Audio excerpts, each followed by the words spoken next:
Welcome to the Supply Chain Dialogues Season 2, Episode 15. I'm Daniel Helmig.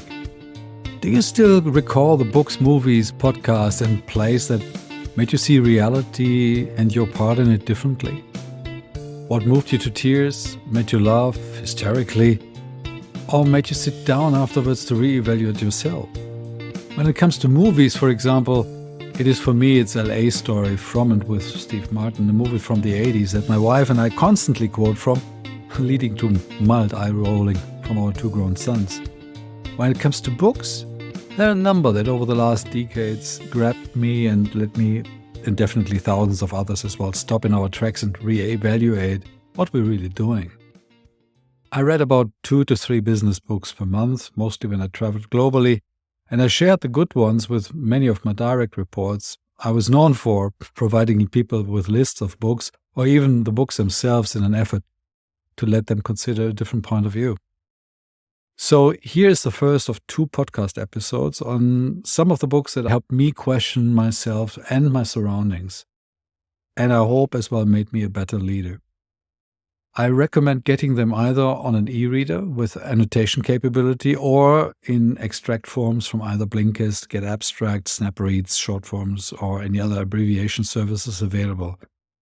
Yes, and I know there are different opinions about whether to read the whole book as the author intended it or just a summary of ideas. My experience is that most business books have the main ideas explained in the first 100 pages, and then the rest is about details and examples, which can be helpful. I read the first pages and then scanned normally through the rest. However, when it comes to the books that I talk about here, I can say that I read them cover to cover.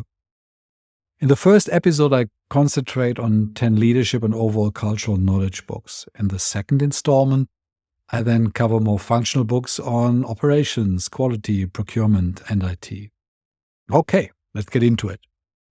For general leadership and cultural knowledge, I selected the following books: Evidence-Based Management by Behrens and Rousseau, Politically Savvy by Joel R. DeLuca, 7 Habits of Highly Effective People by Stephen Covey, Getting Things Done by David Allen, Data-Driven Organizational Design by Rupert Morrison, The Pyramid Principle by Meto, The Art of War by Zin Ce, The Culture Map by Aaron Meyer, American Nations by Colin Woodward, The Man Who Broke Capitalism by David Gallus, and The 1-Minute Manager by Benchar and Johnson.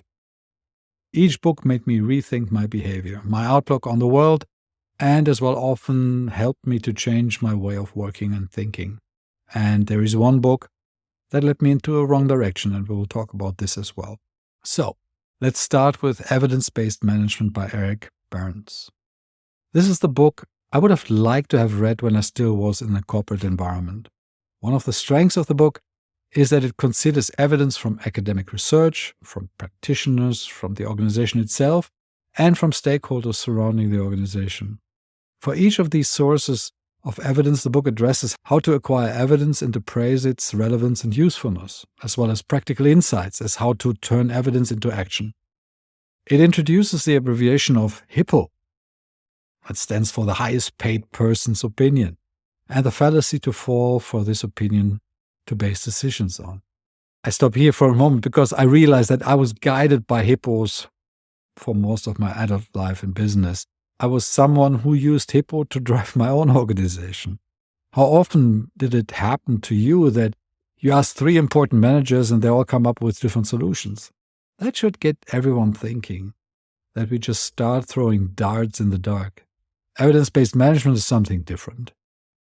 The issue with opinions by practitioners, whether as bosses or in teams in a company, is that they only are as good and knowledgeable as their practice so far gave them a construct to work with. In the book, the authors present a different, more complicated, but overall much more reliable and success-prone approach. Getting, yes, practitioner evidence, but as well as scientific or academic knowledge, organizational, and at last but not least, stakeholders into the mix of answering strategic questions. I have my own limited experience with that. When I had the most challenging job in my career a few years ago, and I was in charge to dismantle a massive organization from hybrid to decentralized. The question of the size of a headquarter and functions to keep in this headquarter came up, and actually it was one of the central pieces of the transformation. Everyone had an opinion, especially the hip. He had it all. I came across an academic paper that analyzed around 600 different companies with regard to size and role of headquarters. Not only the paper, but especially the attachments with all the data points proved very helpful. I was able to share this with all the hips in the leadership team, and in the end, that was the headquarter we implemented, sizing it down by 90%. Share prices since a few years now nearly doubled, which is quite a feat for a company in this industry. It helped to have a wise supervisory board that chose a subsequent leader who was able to run with such a decentralized organization. Now, the authors Behrens and Rousseau emphasize the importance of applying scientific methods to organizational decision-making rather than relying solely on anecdotal evidence or experience, which I think most of us are used to. Behrens emphasizes the importance of embracing a culture of experimentation and continuous learning with organizations. One of the central themes of the book is the idea that evidence-based management requires a shift in mindset, moving away from intuition-driven decision-making, again, you all know very well, towards a more systematic and data-informed approach. So, if you don't get any other book of the 10 that I'm proposing or I talk about, try this one. Now, the next in line is the book Politically Savvy by Joel R. DeLuca. You already realize in the summary of books at the beginning that the titles are not too sophisticated, but that's the charm I find. They tell you from the start what you will get and are not bashful about it. DeLuca was a professor at Wharton University and for a long time had the only course that was a must for all business students, Politically Savvy. Now, this guy was actually a rocket scientist, believe it or not. He worked at NASA before he became an academic. The book is a reflection of his research and the experience he made at NASA. As a young researcher, he was asked to work on a project with fellow rocket scientists. He found it amazing how they loathed management and made them responsible for all sorts of miseries they had to work through in their work lives.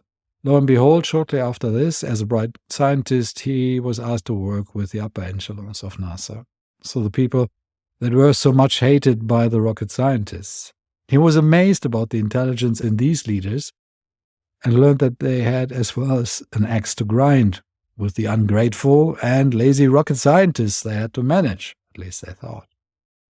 After this experience, he left NASA, fascinated to research why these strange assessments on both sides happen and how to overcome them, specifically an organization that should have housed some of the most intelligent people on this earth. I got aware of this book as part of the senior management training at Ford Motor Company. When I became a director at that point in time, I had to go through classes to unlearn some of the old behaviors that made me successful until this point in my career, but now would lead to exhaustion and alienation of my departments. I was a senior manager now, no longer a subject matter expert. Those were reporting now to me.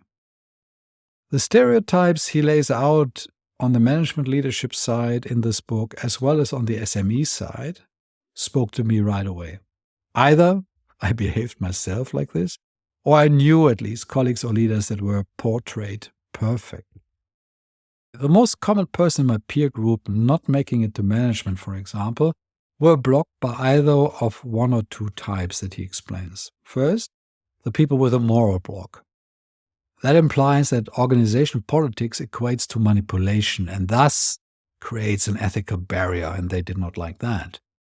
The other one is the rational block that they have, that says that we should not need to descend to any of such means of politically savviness because the idea and the obvious strength of the idea should be enough to basically carry it forward to get the necessary support in the management team. DeLuca counters that the politically savvy person accepts that organization politics is just another fact of life. I suppose that I always knew that effective leaders had some amount of politically savviness. They seem to know who to talk to and how and when to talk to them. DeLuca believes that you can get politically savviness in a systematic way. He is clear about the role of results when he writes, and I quote, "Leadership in the near term is making things happen. In the long term, leadership is developing people. The ultimate responsibility of a leader is not just to make things happen today, but to increase the organization's capacity to make things happen tomorrow. The best leaders accomplish this by developing others to become leaders." And I end the quote. The role of the leader includes attention to the sustainability of the organization and the development of the next generation. One of the book's central themes is that leadership often involves operating behind the scene and understanding the informal networks and power structures within an organization, whether we like it or not. DeLuca offers practical tools and techniques for analyzing and leveraging these dynamics to drive change. The book also delves into the role of emotional intelligence, highlighting the importance of self-awareness, empathy, and effective communication in building influence and leading others. It is a great book to pull away the veil in front of our eyes when we are a while in the corporate work setting. But it's out of print, so you have to hunt for it or find it via Google Books in one of the libraries next to you. Apropos libraries. I stopped having a library pass when I was about 25. After that, I bought most of the books that I've read. If you're not in the library scene, you have to check it out. Since they now went fully digital, you can lend books, audiobooks, magazines onto your iPad or smartphone at little cost. I love it. Now, let's get into my all-time favorite. And yes, another terrible, pretentious title, but bear with me. 7 Habits of Highly Effective People by Stephen R. Covey, published in 1989. This was at some point in time the management Bible of many, mainly US-American organizations. Stephen R. Covey, devout Mormon, family man, father of 9 and grandfather of 52, can you believe that? He was a scholar, author, and speaker. He died in 2012. If you can, get his lectures about the book. He's quite a character, and it is even more fun than reading the book, in my view at least. For about 20 years, I read the book or listened to him once a year, mainly in the car on my drive to and from work. The 7 habits that he distilled from 200 years of self-help and personal development books written in the United States were quite revealing to me. They gave me as a manager, but as well in my roles as father, husband, son, friend, a compass to live by. I will not go through all the habits here. You can find them easily in any Google search, but let me just refer to one that I struggled with the most. Seek first to understand, then to be understood. I'm not saying that I was great with the other habits, but this one was a struggle for me all my life. But the book helped me to fight my urge to pontificate, as my wife puts it. The book helps to identify the blind spots we all have and offers benign alternatives of how to live. And here's another fact to know. The so-called habit he condensed from American literature is actually a bit older. Giovanni di Pietro di Bernardone, he lived in 1181 to 1226, was known as Francis of Assisi, who was an Italian mystic, poet, Catholic friar who founded the religious order of the Franciscans. He had a wonderful prayer. O Lord, grant that I may not so much seek to be consoled as to console, to be understood as to understand, to be loved as to love.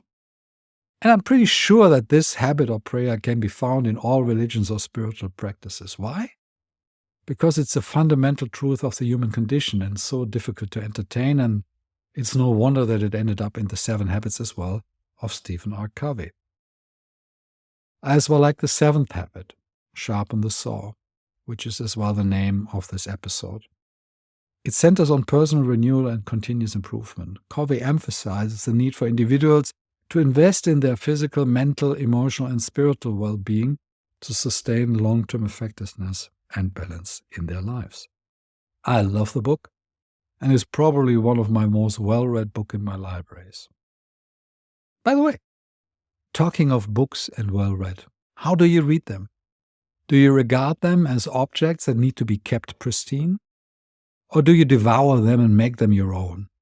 I was in the past one of the pristine types, mainly because when I was young, I had to get my books out of the library and return them in the same condition that I got them. But when I bought the books for my own use, I kept them still in this library mindset.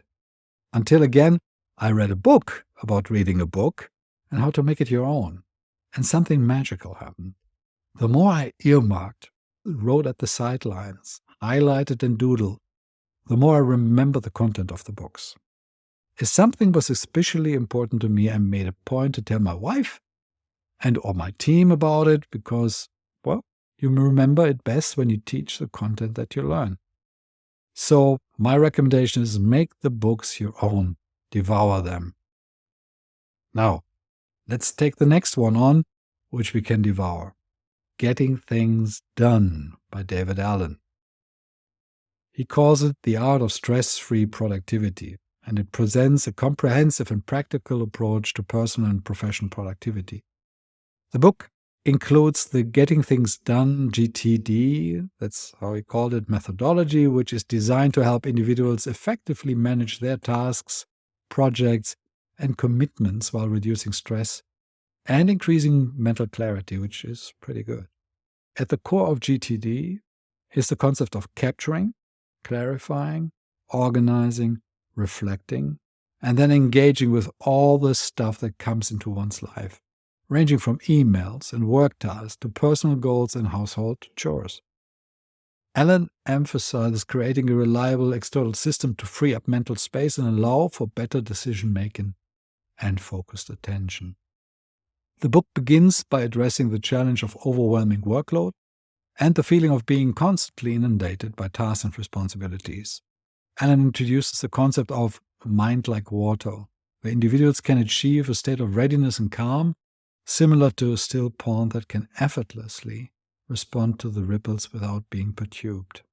Now, I did what Allen defined several times in my life, and the impact was absolutely fascinating. For the first time when I did it, I cleared my computer memory internally and opened my brain up for new and original thoughts. I was never as creative then in these phases when I had everything done in the GTD way. My problem, and that of many people I spoke with, is then keep on going. You need to be a bit rigid to be able to handle it. But even if you slide, the book is a jewel to get your head free and get things done. Experiment with it. You might like it. Just a side reflection at this point in time. There was a US top-level executive at Ford some time ago, when I was still a supervisor, who made a habit of teaching when he traveled. He had read all the time management books he could get hold of, summarized them first for himself, and then put them all together in a lecture that he gave when he was traveling to his teams globally. I was always impressed about this gentleman. He was known to be ruthless and highly demanding, but on the other side as well understood that, like DeLuca put it, you first and foremost have to develop the next leadership. Something for you to consider. What is the book or business area that you are particularly good at? Can you teach it? If not, can you learn to teach it and share it with your employees?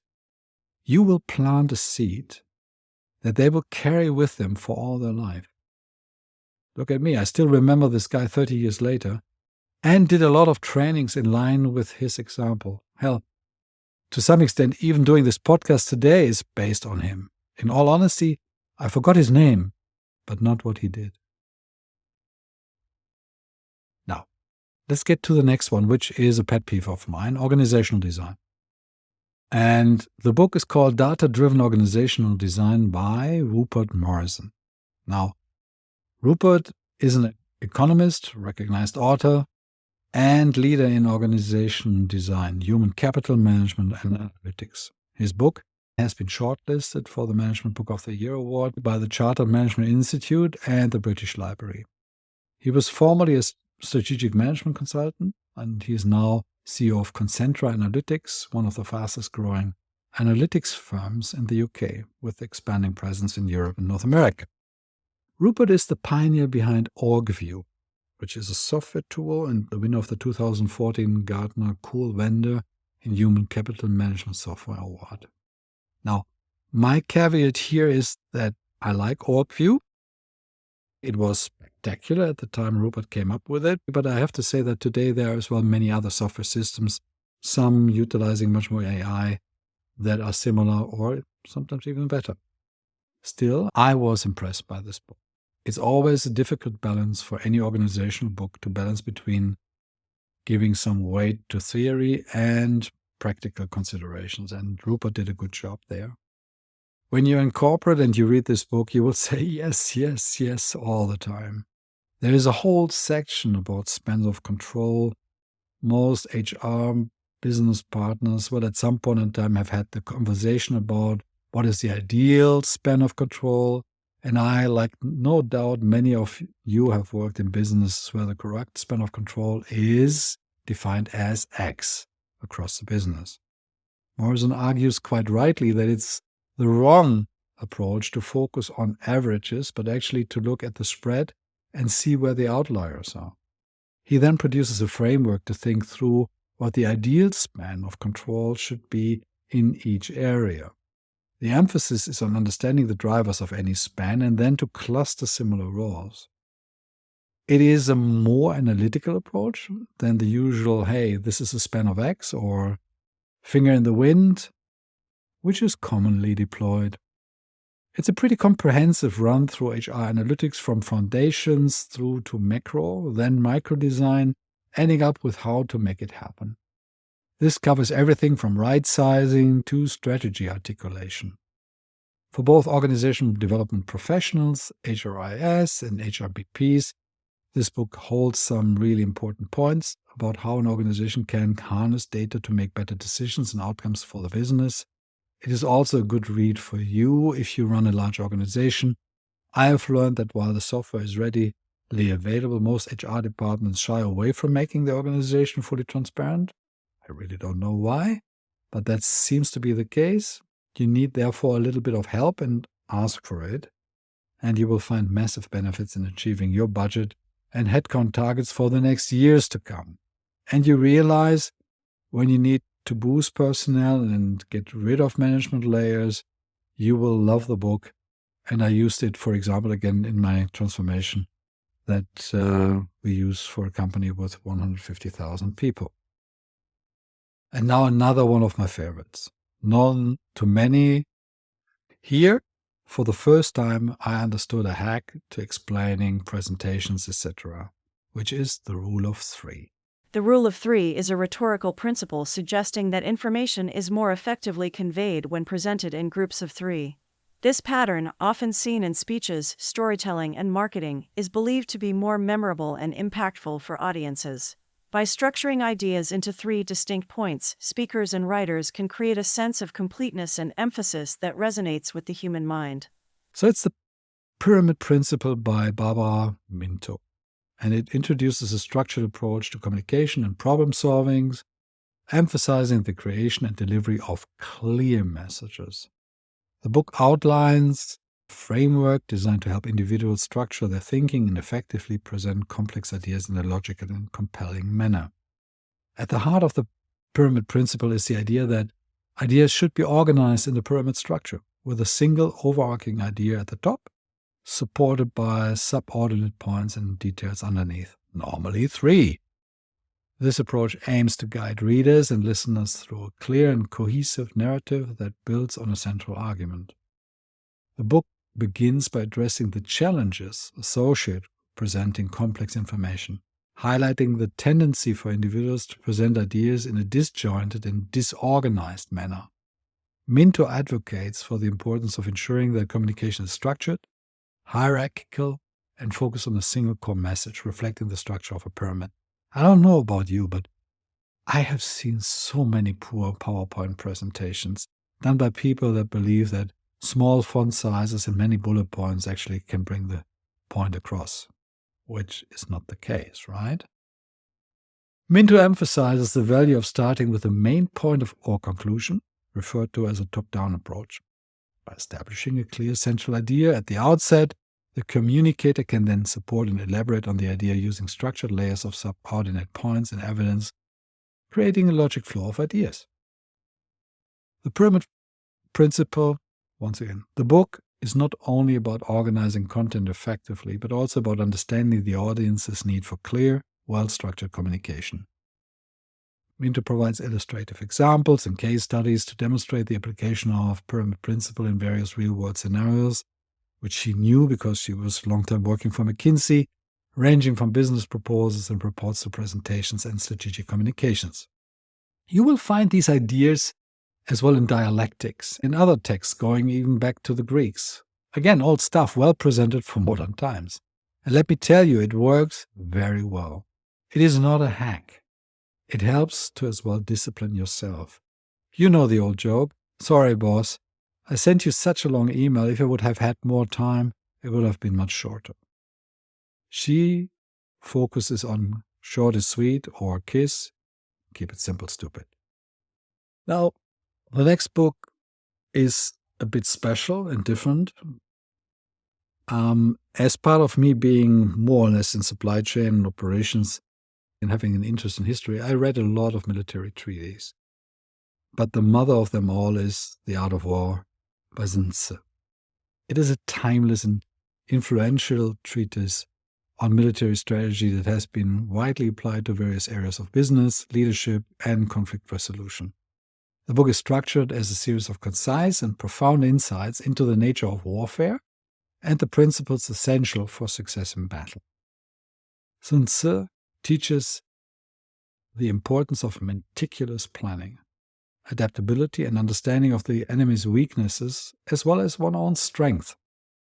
I had the honor to walk through the area attributed to Sun Tzu in Zhushu during my time working in China. He holds a very special place in my memories and life.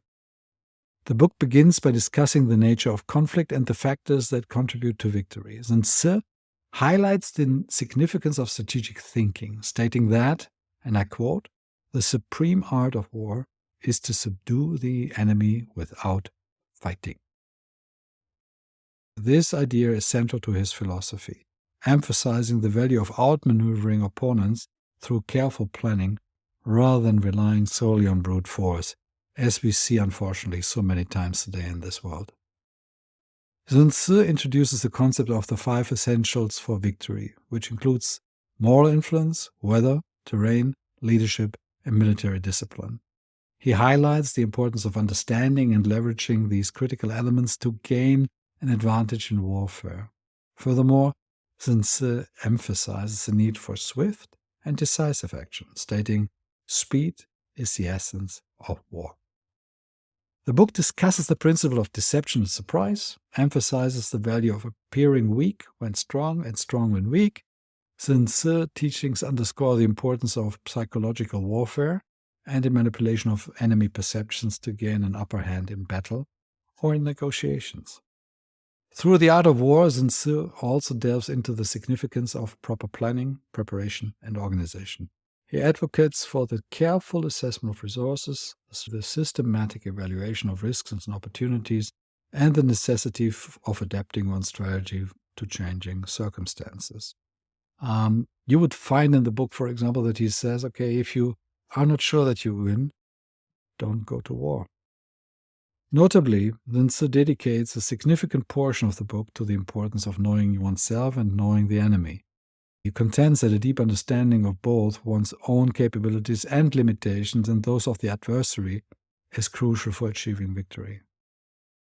I hence always educated my people to understand in detail the company and people they were dealing with.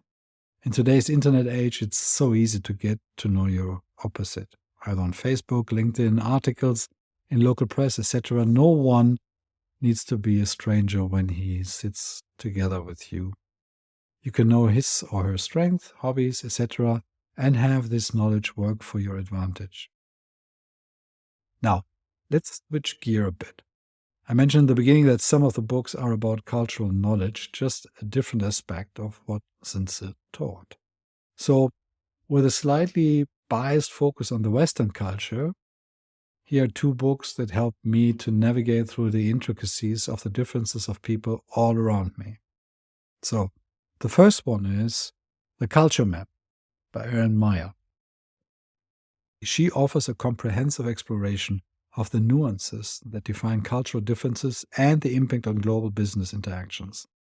Through a blend of scholarly research, real-world examples, and they're great, and potential insights, Myers provides a framework for understanding and navigating cultural variations in communication, management, collaboration.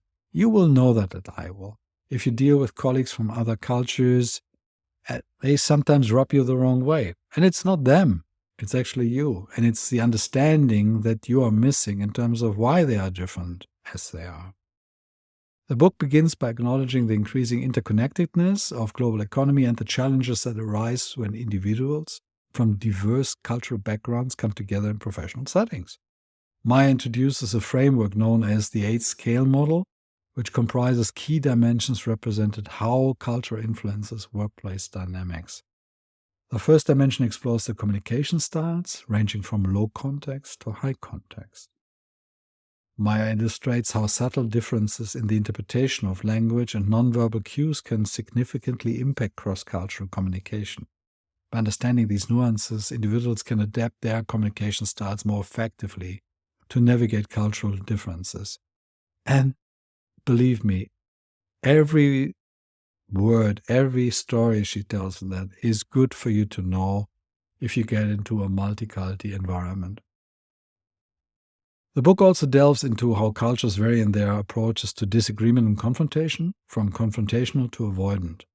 Meyer emphasizes the impact of different conflict resolution styles on teamwork and decision-making in multicultural environments, offering strategies for managing conflict constructively across cultures. Another crucial dimension highlighted in the book is the approach to risk and uncertainty, which again varies between cultures that are uncomfortable with ambiguity and those that embrace it. Understanding these differences in risk tolerance is crucial for decision-making and project management with multicultural teams.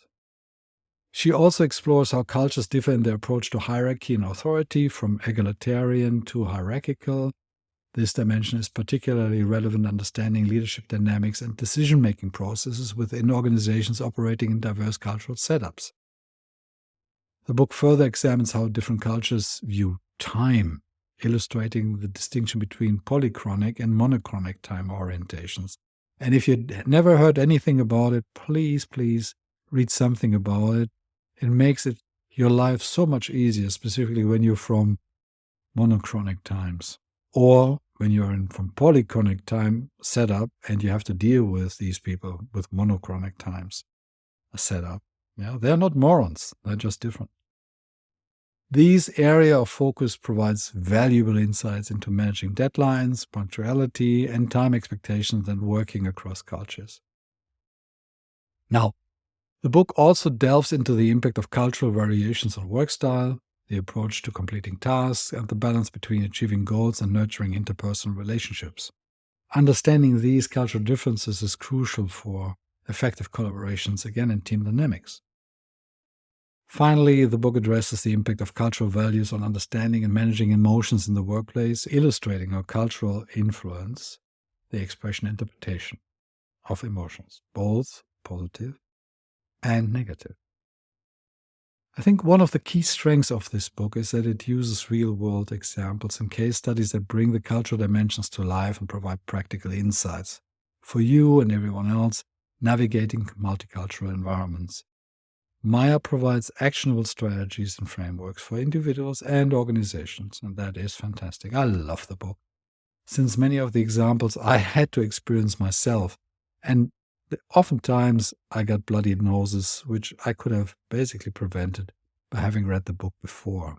Just take the point that I always felt taken aback when a US colleague, for example, during my time, the 20 years that I worked with Ford, thought it would be okay to touch me, a German, or make small talk, which I then had to learn to even be functional in a US setting.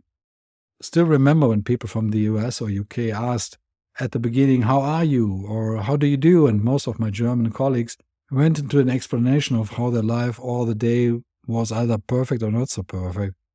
It is funny in the aftermath for me, but for both sides at the time it was just awkward. So, when it comes to cultural knowledge, I love this book. Now, there are fantastic books about China, Germany, UK, and many others. But let's face it, until the US-American empire is destroying itself, understanding the people on that side of the pond can help you to navigate them and to have a career. Again, greetings from Zinzi. American Nations, or the subtitle A History of the 11 Rival Regional Cultures of North America by Colin Woodward, offers a very compelling and thought-provoking exploration of the historical and cultural forces that have shaped the regional identities across North America. Woodward presents a unique framework proposing that North America can be understood as a collection of distinct regional nations, each with its own distinct cultural values, political traditions, and historical trajectories. The book begins by introducing the concept of the 11 distinct regional nations that have played a crucial role in shaping the United States and Canada. Woodward offers insight into the historical cultural underpinnings of these nations, emphasizes the enduring impact of early colonization, migration patterns, and differing social, political, and economic systems that have contributed to the unique identities of each region. Woodward highlights the enduring legacy of early European colonization and the ensuing migration patterns across North America, arguing that these factors have contributed to the development of distinct regional cultures with their own values, institutions, and political outlooks. And he argues that the differences continue to influence contemporary regional politics and societal norms. If you read the book, you will get that. It's fascinating. Throughout American Nations, Woodward examines the historical events such as American Revolution, Civil War, Civil Rights Movement, demonstrating how these events have been shaped and perceived differently by the various regional nations, leading to enduring cultural and political divisions. The book also emphasizes how the distinct cultural traits and historical experience of each nation have influenced their political, social, and economic trajectories. The author highlights how these factors have led to different attitudes towards issues such as individual rights, social equality, and the role of government in contributing to ongoing political polarization and regionalism in North America.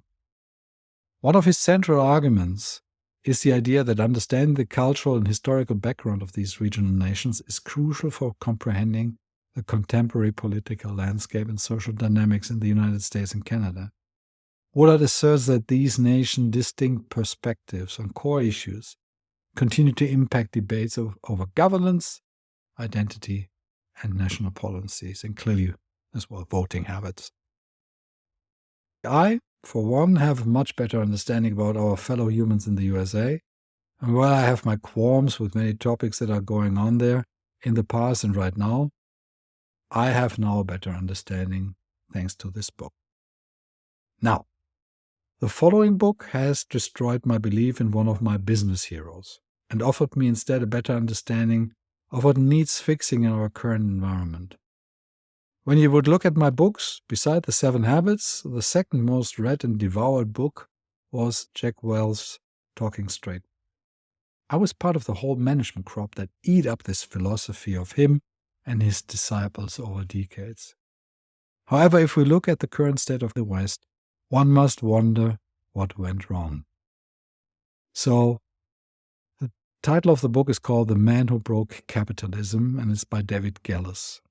David Gelles offers a real deconstruction of this famed mogul's harmful influence on American business.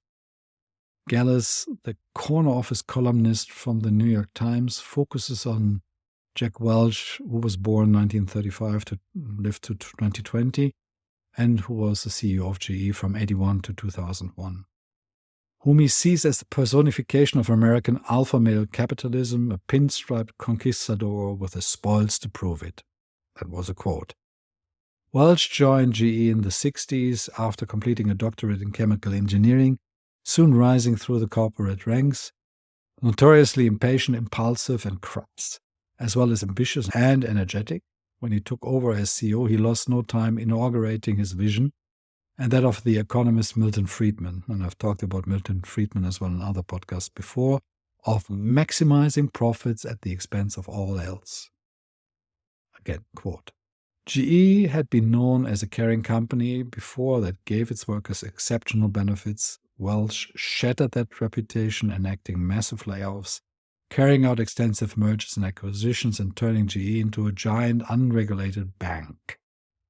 When Welch ascended at GE, writes Gallus, half of GE's earning came from businesses dating back to Edison. Motors, wiring, and appliances. Yet, Welch, an extremist in all he did, drastically overcorrected.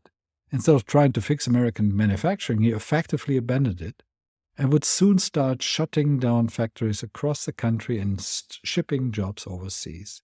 His influence was very far-reaching. By the time he retired, 16 public companies were run by men who had studied at his knees.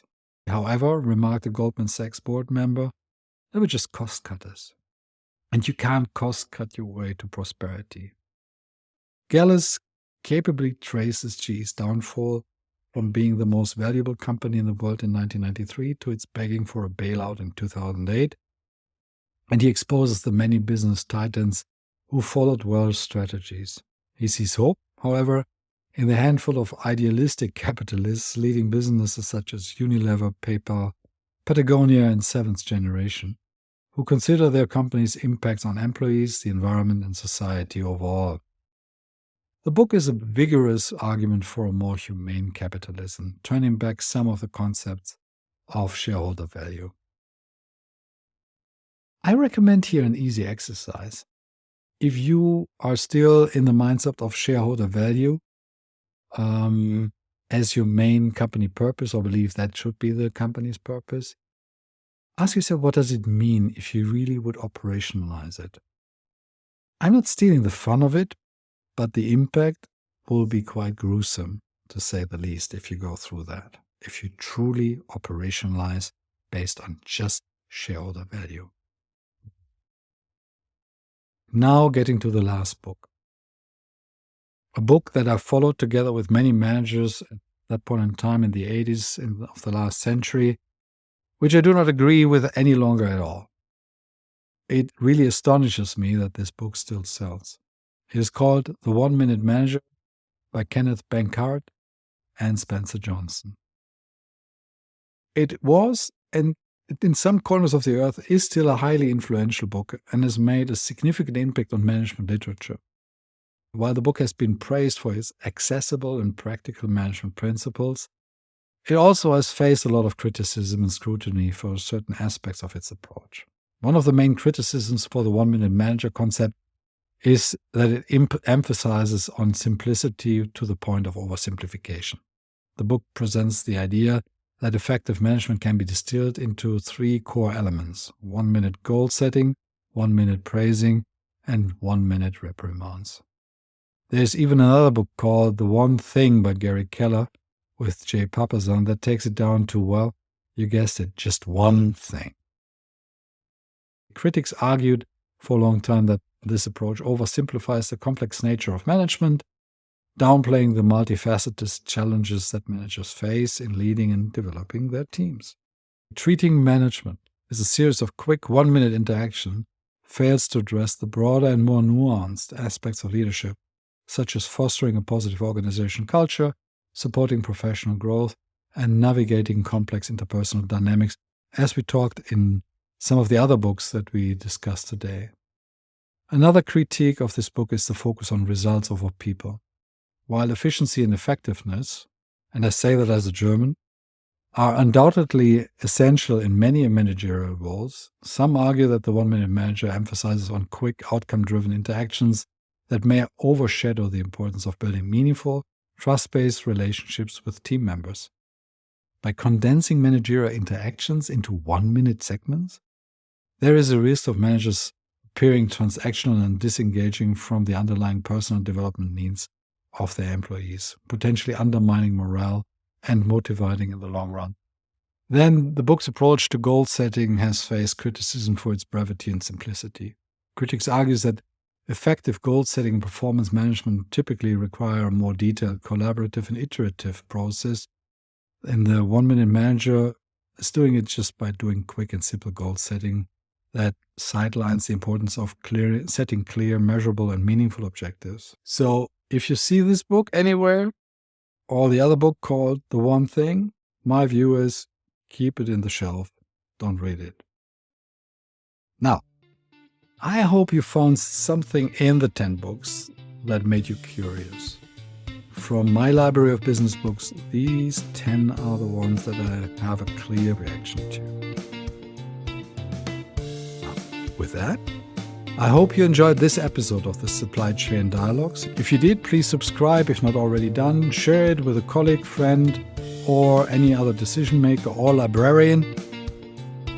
Stay safe, be bold, and see you in 2 weeks. And watch out for all these good books. They are everywhere if you keep your mind open. These are the Supply Chain Dialogues, produced and copyrighted by Helmig Advisory AG in 2024.